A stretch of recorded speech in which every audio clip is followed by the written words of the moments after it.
So welcome back to another video on the channel, guys. What we have today is maybe a bit of a controversial video. I'm going to be ranking every single championship stadium for the upcoming season from worst to best, in my opinion. I did this video last year and it's fair to say that not everyone agreed with my opinion, which is more than fine. Let me know down below in the comments what would be your top 5 and worst 5 stadiums in the championship and what away day are you most looking forward to. So for my rankings, I've based it on a couple of things. Obviously personal experience if I've been to the stadium, the overall design and what I make of it, attendances and atmosphere there, and how much it actually costs to get on an away day there, and the overall experience for a fan. So this is just my opinion, don't take it too seriously, it's all for a bit of fun at the end of the day, and I'm interested to see what you guys are saying for this one. So without further ado, let's hop into my rankings. So starting out at the bottom, coming in at 24th, I'm sorry Wigan fans, it's going to be the DW Stadium. I'm just not the biggest fan of it. I find it just a little bit boring, really. The stadium was opened in 1999. It holds just over 25,000 people. Last season, Wigan's average attendance in the championship was 11,600, which of course then leaves half the stadium empty, which goes on to not generate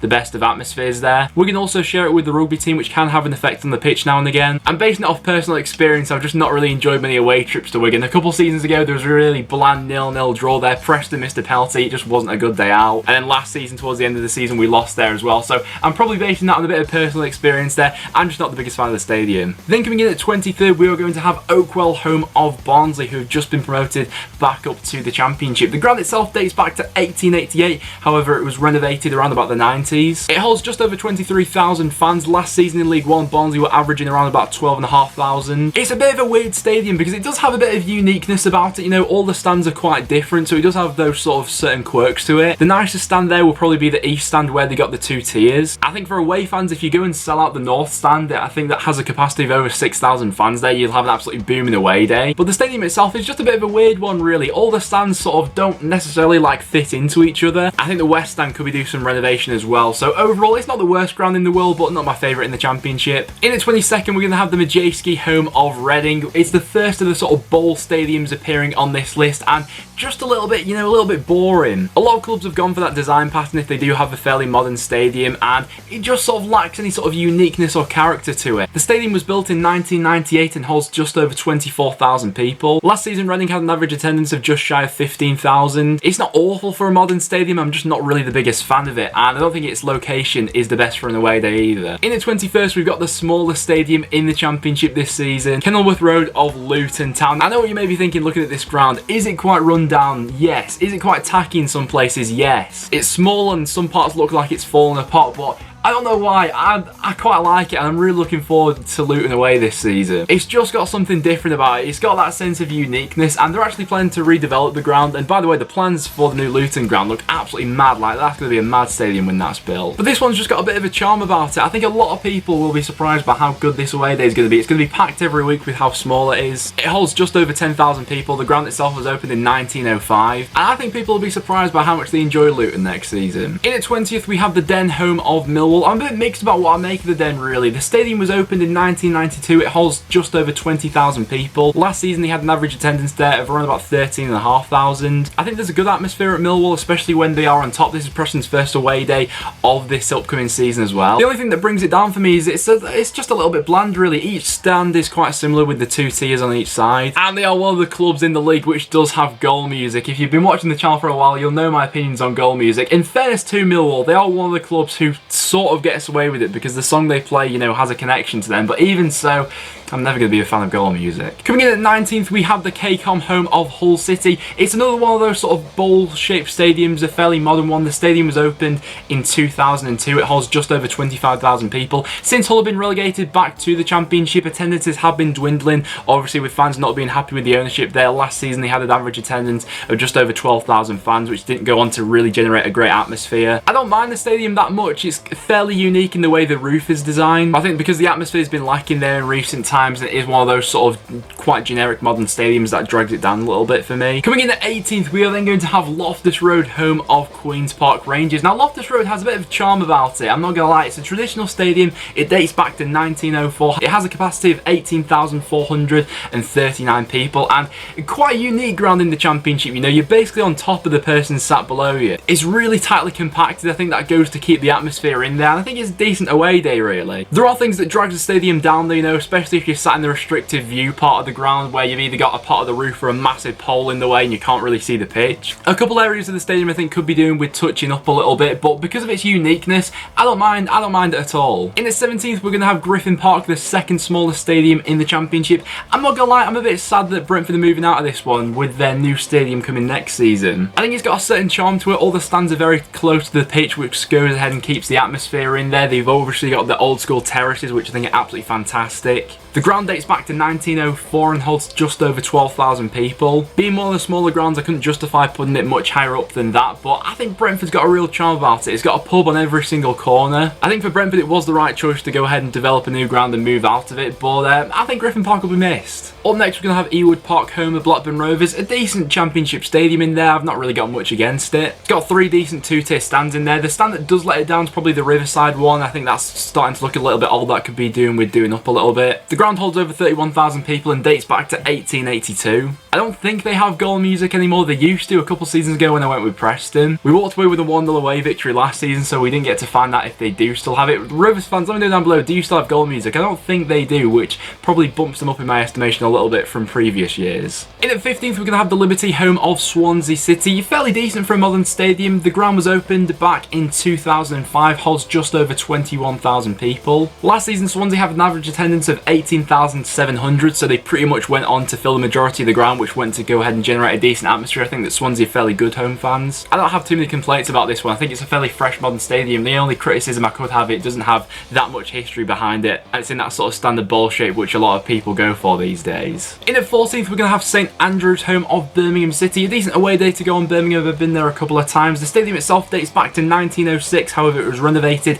in the 90s. It holds just shy of 30,000 fans, and last season in the Championship, Birmingham had an average attendance of 22,400 fans. I think the whole vibe around Birmingham got better last season, and that went on to generate a much better atmosphere. I'd be interested to know if that's still the case going into this season. You know, Gary Monk played a large part of that. The only problem I've got with St Andrews, and the thing that lets it down a little bit, is the main stand. I think that's looking a little bit run down and holds back the rest of the stadium. I think maybe if they did that one up a little bit, I'll put this a bit higher in my estimations. In at 13th, we're then going to have the Valley, home of Charlton Athletic, a newly promoted side coming back up to the Championship. Now, my memory of the Valley was when Charlton last were playing in the Championship, they got relegated. It was quite a toxic year for them, and the atmosphere wasn't the best around the ground. I think that will be much improved going into this season. You know, watching the League One playoff semi-final against Doncaster, the game they had at the Valley, absolutely bonkers game of football. It looked like a really good atmosphere. The stadium itself, I actually really like the design of it. I think it's quite unique in the way it's built. Each stand has got a unique look to it. I think that gives the ground a bit of character. The only stand that lets it down a little bit is where the away fans sit. I think the Jimmy Seed stand. Being the smallest of all the other stands, it looks a little bit out of place. But it holds just over 27,000 fans, dates back to 1919, and it was renovated around the 90s. Coming in at the midpoint of this video, we're going to have the Riverside, home of Middlesbrough. This stadium was built in 1995 and holds just over 34,000 people. I think the ground itself is in a very good location. That bumps it up a little bit. I think the atmosphere there is actually quite good as well. Last season, Middlesbrough were averaging just over 23,000 fans, which was in the top 10 highest attendances last season in the Championship. So for that reason,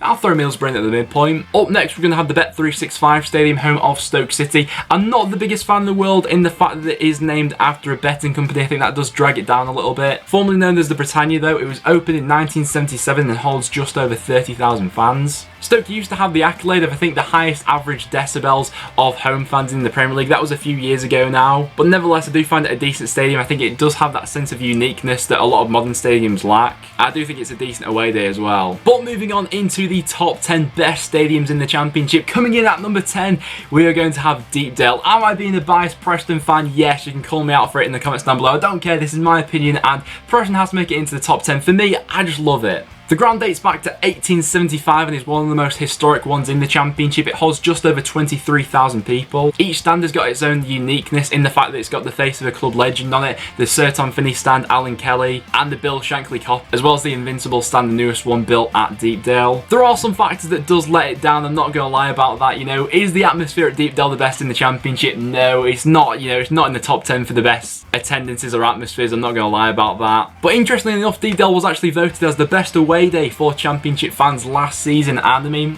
those facts can't be argued with. Deepdale is also home to the best floodlights in the Championship. I think they look absolutely class in the design of the stadium. Overall, as a Preston fan, I absolutely love it. I would put it at number 1, but people would probably kick off about that. In at number 9, we are then going to have the John Smith Stadium, home of Huddersfield Town. Quite like this one. I think it's a little bit quirky with the way the roof is designed. You know, it's got that curving roof on each stand. It holds just over 24,000 people. The stadium dates back to 1994 when it was built. I think Huddersfield's a decent away day. I remember the season they got promoted was the last time I went there. That season under David Wagner, it was a really good atmosphere around the ground. The game itself, I was a little bit gutted Preston conceded the last minute winner. I think it was Kachunga who stepped up with that for Huddersfield. But the ground itself, I do quite like it. It's got some decent floodlights, the 2 tiers and the curving in roof. In at number 8, we're going to have Pride Park, home of Derby County. This one very similar to the Riverside, but I'm going to put it a few pegs above it because I think it's got a couple of things that swing in its favour. Its capacity is 33,597. The stadium was opened in 1997, and last season Derby actually had the 4th highest average home attendance in the league at 26,850 fans, which, I mean, fair play to them, that's a good turnout. For a modern stadium, I do think it looks quite nice. Like I said, very similar to the Riverside, but with the good attendances and atmospheres from last season, I think Derby deserves its place in the top 10. In at number 7, we are going to have Ashton Gate, home of Bristol City. I'm a bit of a sucker for this one, especially since its redevelopment. You know, it's a modern stadium, but it's been able to keep hold of that character and charm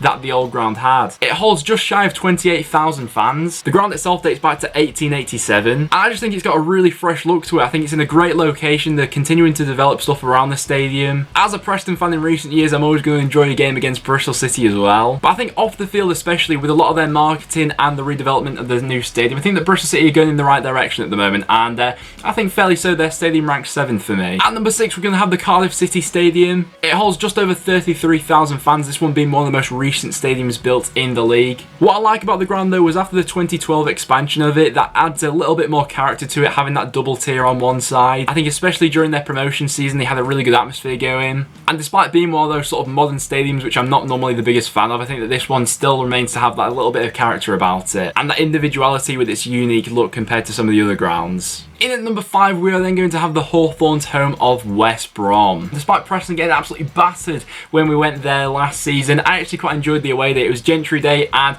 the stadium itself I was fairly impressed by. I thought it had quite a nice design to it. It holds 27,000 fans. The stadium itself dates back to 1900, and there were some renovations done to the stadium around about 2008. West Brom had an average attendance of 24,100 fans last season, so they were filling the majority of their ground. I thought the West Brom fans were decent when we went, and the stadium itself, it's got that bit of character and personality about it, which I like. Into the top 4, coming in at number 4, we're going to have Hillsborough, home of Sheffield Wednesday, one of the most traditional grounds in the Championship. I think on the basis of this one, I absolutely love it. I think it's a brilliant stadium. It dates back to 1899. The capacity of the ground is 39,732 fans. Each stand has got its own unique look to it, and there's loads of personality coming out from this ground. The only thing that really lets it down is some parts of the ground are starting to show their age now. You know, there's a bit of rust here and there. A couple parts aren't quite looking their best nowadays, and I think that maybe a bit of renovation here or there wouldn't go amiss at Hillsborough. But on the face of things overall, I am a massive fan of the ground. And probably one of the other things that holds it back is how expensive it actually is for away fans. At number 3, we're going to have the City Ground, home of Nottingham Forest. For me, one of the best away days in the Championship. I absolutely love this ground. I think it's got a bunch of character. It dates back to 1898, one of the more traditional grounds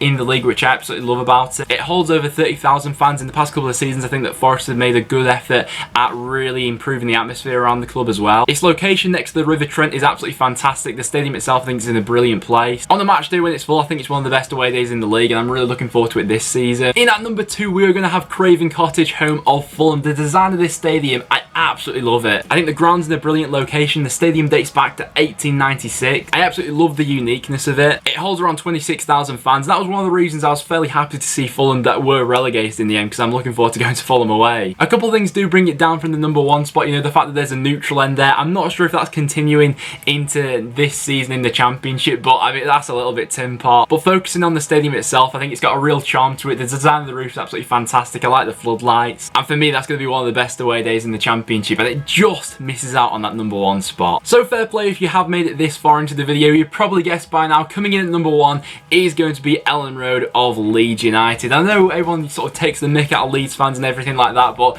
the atmosphere they do generate at Elland Road, I am a bit jealous of as a Preston fan because, I mean, it can be absolutely electric there at times. The ground itself is a really traditional one. It dates back to 1897. It's got a capacity of 37,890 fans, and they were getting sellout attendances at times last season, which is absolutely, you know, unbelievable to see in the Championship. The ground itself has a really unique look to it while still maintaining that personality and tradition about it. The only annoying thing about Elland Road is just how expensive it can be for away fans. You know, they can charge some extortionate prices there. But in terms of the overall match day and experience you get there, you know, from the atmosphere generated from the home fans, I think it can be an absolutely booming ground. There's no doubt about that. But guys, there you have it. That will wrap it up for this video. So there were my rankings from worst to best of each Championship stadium. Obviously, remember, this was just my opinion, so don't take it all too seriously. But I'm interested to know from you guys, what would you rate as your top 5 and worst 5 stadiums? I'm interested to know. But other than that, guys, that will now wrap it up for this video. So if you did go on to enjoy, make sure you leave a like. It is always massively appreciated. As well as that, make sure you subscribe for some regular Championship content. Well, apart from that, thanks for watching, and I'll see you all in the next one.